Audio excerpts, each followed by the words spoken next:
Now, Chapter 5.5, topic is solve radical equations.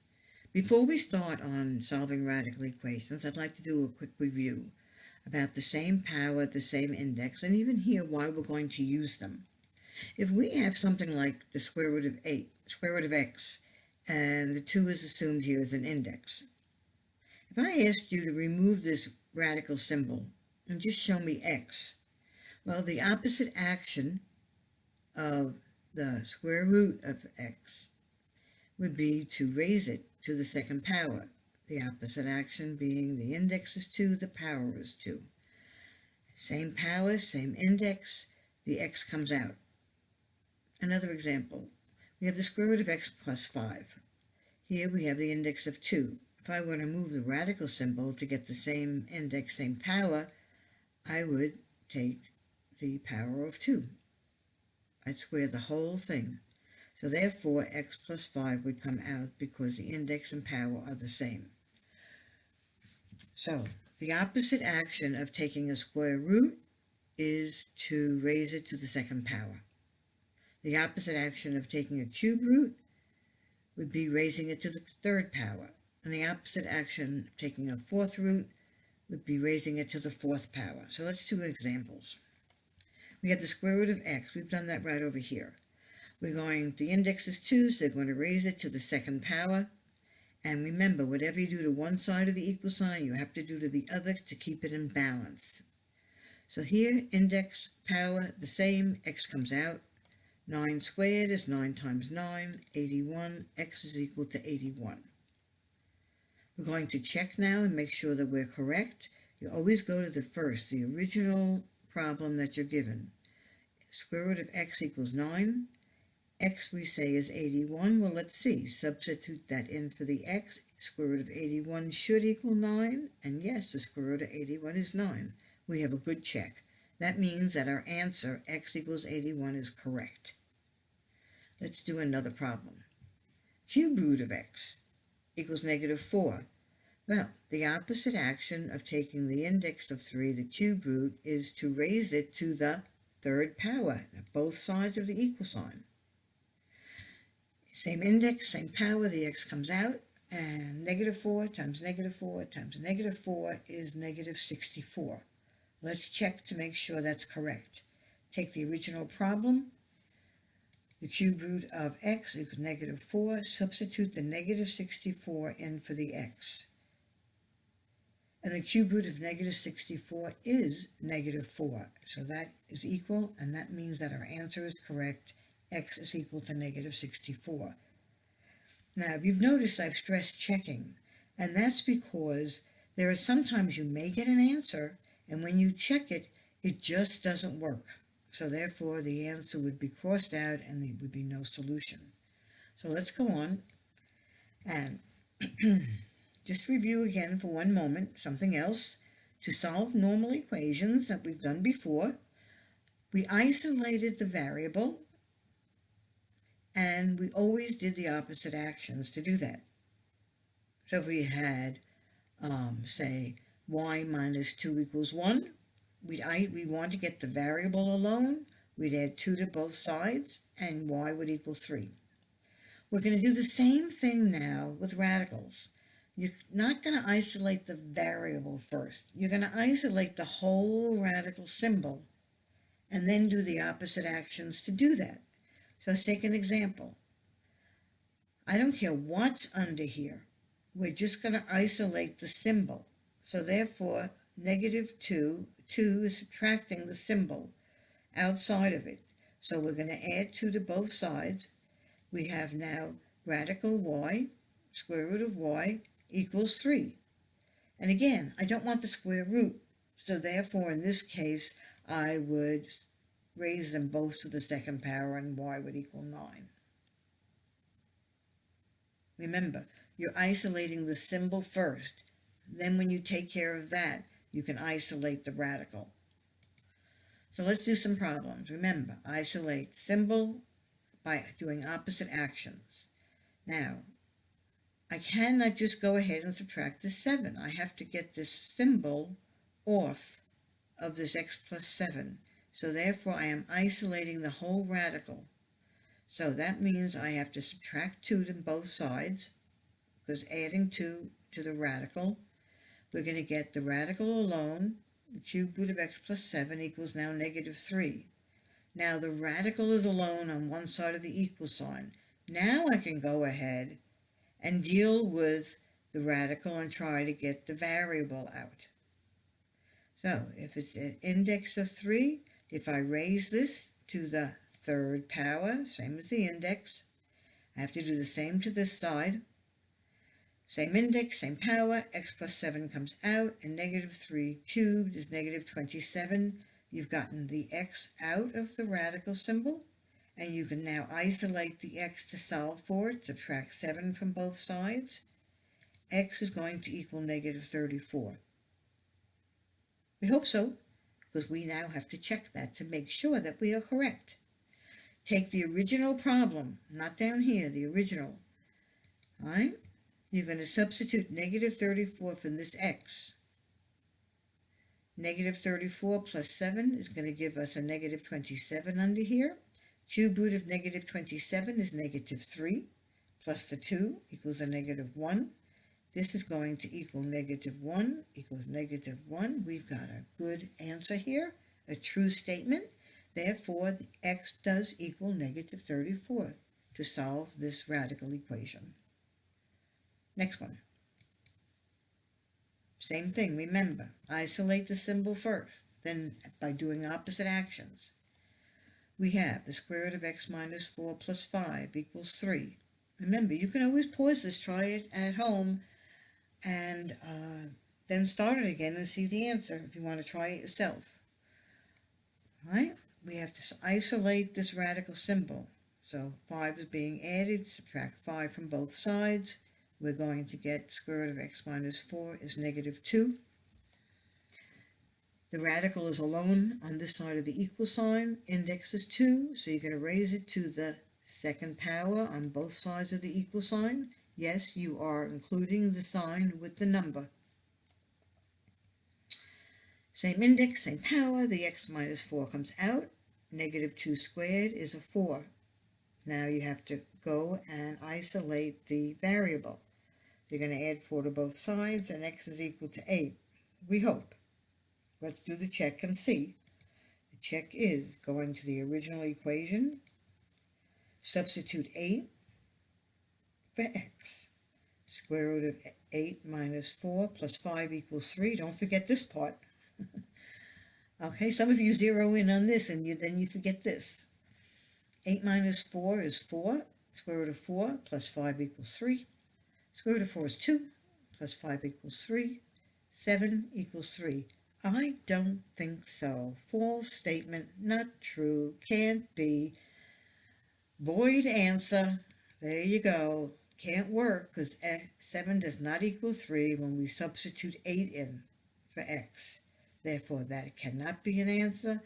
Therefore, we do have an answer of no solution, because 8 will not work. That is why we check. Let's continue. All right, this one you're thinking to yourself, uh-oh, what do I do now? I've already isolated it. Oh, but there's a second one. Very easy, folks. You've already isolated it, the radical symbol, over here on the left. So just do what you know. You've got it isolated. Do opposite action. It's a square here, an index of 2. You're going to raise it to the second power. I don't care what's over here. I know that this is alone, the radical symbol. Opposite action, we're going to square that, and the whole thing, we're going to square that. All right, so index, power the same, 2x plus 9 comes out. Index plus power the same, x plus 7 comes out. Oh, how nice we did that. Now you're going to just bring the x over to bring the x's over to one side, the numbers over to the other to solve for x, and you're going to get x equals -2. Maybe. Let's check that. Okay? We write down the original equation. You're going to put in -2, substitute for x. So this is going to be -4. This is -2. Underneath the radical, we're going to get 5. Square root of 5. Here we're going to get square root of 5. And look at that. They're exactly equal. Very nice. Looks good. Therefore, our answer is x equals -2, because this is a true statement.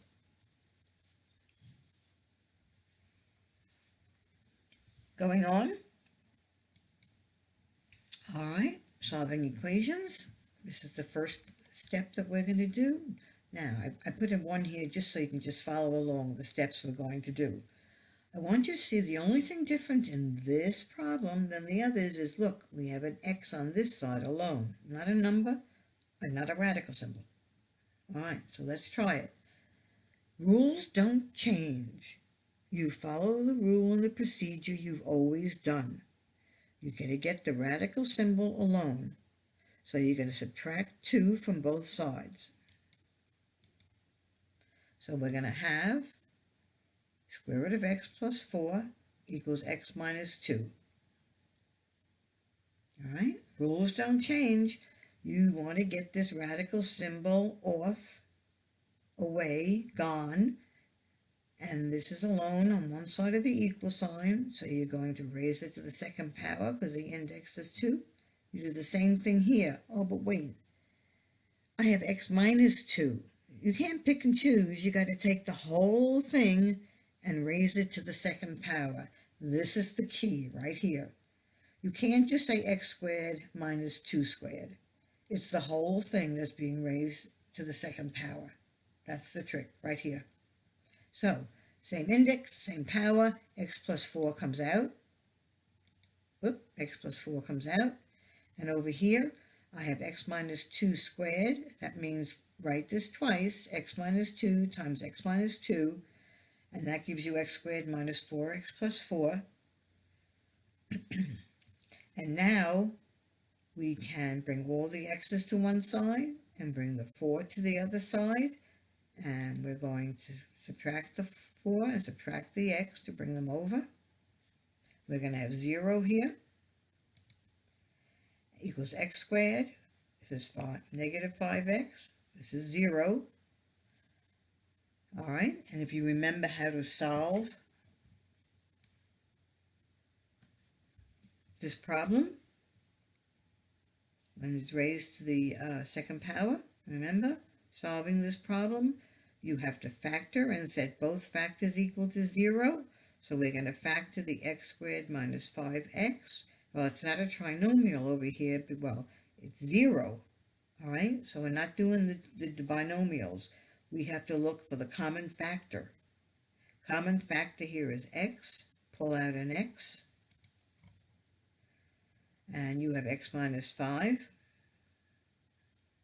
You set both factors equal to 0. X is equal to 0. And x minus 5 is equal to 0. We've done this before. Solve for x here, you get 5. So my two answers are, possibly, x equals 0 and x equals negative 5. Just to go over it one more time, you're still going to get the radical symbol alone by subtracting the 2.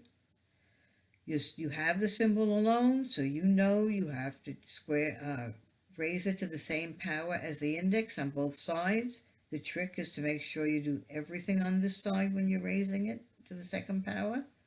And then you just solve for x, and you're going to get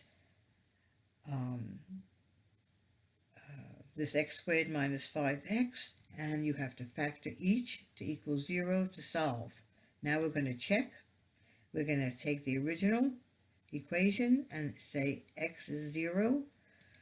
So we're going to have x plus 4, square root of x plus 4 plus 2 equals x. We have the square root of 4. Why? Because I put in 0 for x at 0. That just gives me 4. So that is 2 plus 2 is 0. 4 equals 0. I don't think so again. That's a no good answer. False statement. Therefore, x cannot equal 0.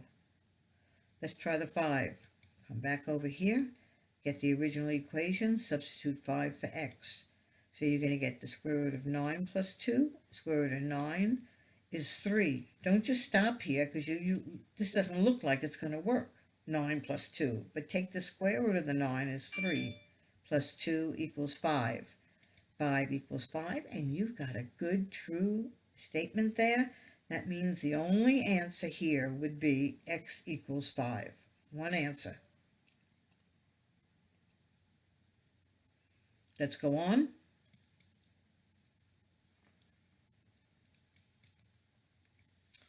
All right, this is our last problem. It's a word problem. I want you to create the radical equation yourself. Don't solve it. You can solve it on your own if you'd like, but right now don't solve it. I just want to make sure you can write the equation. All right, remember, we always read the word problem first. If 9 is added to the square root of a number and 5, the result is 12. Okay, so we've got a number. Find the number. Remember, the question, find the number, is what you set your variable to. So therefore, let's say a number will be x. You can say n, you can say anything you want. So we have n for the number. Let's go back now and write the equation. If 9 is added to, all right, well, 9 is added to something. So there's going to be something right here where my cursor is, and we're going to add 9 to it. If 9 is added to what? The square root of a number and 5. The square root of a number and 5. Okay, 9 is added to the square root of a number and 5. The result is, that means equal 12. And you have got your equation. And that is your answer. Good job.